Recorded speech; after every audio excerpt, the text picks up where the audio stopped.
उत्तर प्रदेश में होने वाले विधानसभा चुनाव में व्यापारियों का काफी महत्व है और एक बड़ा वोट बैंक व्यापारियों का है, जिसको लेकर प्रधानमंत्री से लेकर सभी पार्टियों के नेता साधने में लगे हैं। जिसको लेकर यूपी सरकार उत्तर प्रदेश के कानपुर में 8 जनवरी को व्यापारियों को लेकर होने जा रहे आगाज 2022 कार्यक्रम करने जा रही है। जिसको लेकर आज उड्डयन मंत्री नंद गोपाल नंदी व्यापारियों से मिलने बरेली पहुंचे। उन्होंने मंडल भर के व्यापारियों से कहा कि बड़ी संख्या के व्यापारी इस कार्यक्रम में शामिल हो। व्यापार को कैसे रफ्तार मिले उस पर इस कार्यक्रम में मंथन होगा। इस कार्यक्रम में रेहड़ी पटरी वाले से लेकर हर तरह का व्यापारी मौजूद रहा, मगर समय बताएगा व्यापारी किसकी सरकार चाहता है। बरेली उत्तर प्रदेश से हमारे संवाददाता की एक खास रिपोर्ट।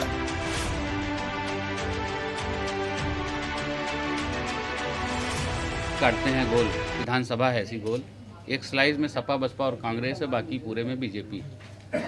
2017 के बाद लगातार माननीय प्रधानमंत्री जी ने, माननीय मुख्यमंत्री जी ने काम किया, ये डबल इंजन की सरकार ने काम किया, तो 2019 में भी हमारा वोट का प्रतिशत बढ़ा और प्रचंड बहुमत के साथ आए।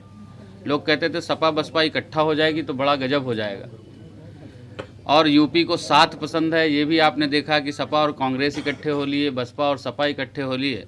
इस प्रदेश की जनता अच्छी तरह से जान चुकी है हमारा हित कहाँ है, इस प्रदेश का भला कौन कर सकता है, इस देश का भला कौन कर सकता है।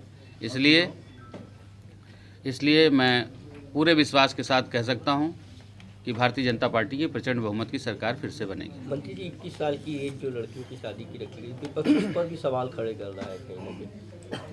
विपक्ष का काम है सवाल खड़े करना और विपक्ष की हर बात का जवाब देना। मैं ऐसा समझता हूं कि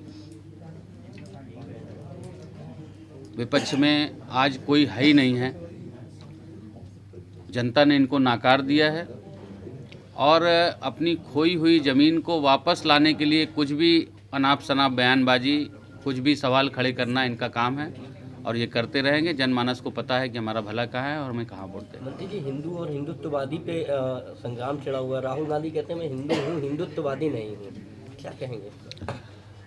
अब हम यही कहेंगे कि भगवान इनको सद्बुद्धि दे, या क्या कहते हैं इनका मतलब अगर 5 मिनट बाद इनसे पूछिए तो ये खुद ही नहीं बता पाएंगे हमने क्या कहा और क्या इसका मतलब है। इनको तो कोई लिख पढ़ के दे देता है, अखिलेश यादव को कोई लिख पढ़ करके दे देता है, अपना दिमाग लगाते नहीं, वही बोल देते हैं। और लिखने पढ़ने वालों को भी इसी तरह सद्बुद्धि दे भगवान के, ऐसे ही ये करते रहे, हमारा काम आसान हो जाएगा। मंत्री जी, बरेली से लखनऊ के लिए कब तक उड़ान संभावित है? देखिए, लखनऊ के लिए उड़ान कब तक संभावित है, हमने बहुत सारी एयरलाइंस हैं, उन लोगों से बातचीत किया है कि प्रयागराज, बरेली लखनऊ, बरेली बनारस, बरेली गोरखपुर, ऐसी जो इंटर स्टेट कनेक्टिविटी है ये बढ़े कैसे, इसके लिए हमने तमाम एयरलाइंस को लिखा है, पत्र भी लिखा है और उनसे बातचीत भी कर रहे हैं। लेकिन उनका अपना वायबिलिटी और तमाम चीज़ें चेक करना होता है, तो उसके हिसाब से वो चलाएंगे।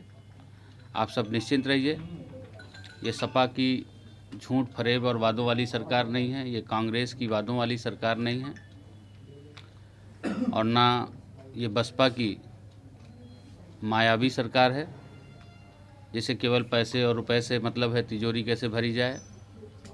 ये सरकारों में, सपा की सरकार में उन्होंने यादव को भी नहीं छोड़ा, उनसे भी 10 लाख रुपए लेकर के नौकरी दी। बसपा में शेड्यूल कास्ट से भी पैसे लेके नौकरी दी।